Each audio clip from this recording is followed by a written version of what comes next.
La vida son ciclos, amigo mío, me deprimo y revivo y me vuelvo a deprimir y soy feliz de nuevo en este agujero lleno de hierro que es la ciudad en que nací. Lo que tenemos es un destino circular, pues todo lo bueno en esta vida es natural, mientras que en esencia vivo en un mundo cuadrado y los que me rodean solo quieren un buen auto. ¿Y qué nos queda?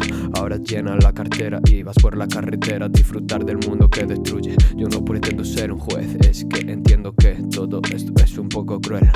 Soy humano y soy hipócrita, pues yo mismo lucho con mi Mr. Hyde. Es mi absurda versión alcohólica la que me impide cualquier bache superar, pero repito, es un destino circular, pues de esta versión yo no me puedo despojar. Es un yin yang, equilibrio natural que pronto me va a matar, que pronto me va a matar. Hay tantos clones, no intentes comprenderlos, se adaptan a las modas, van cambiando pensamientos, todos iguales, todos se creen campeones.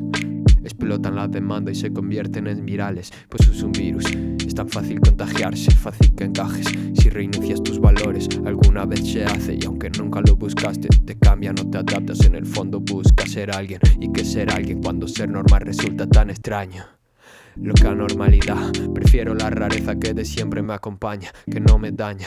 Lo que busco es ser real, amigo mío, es un destino circular. Todo lo bueno vuelve y lo malo natural. Son ciclos, momentos que no puedes evitar, todo vuelve, acepta la realidad.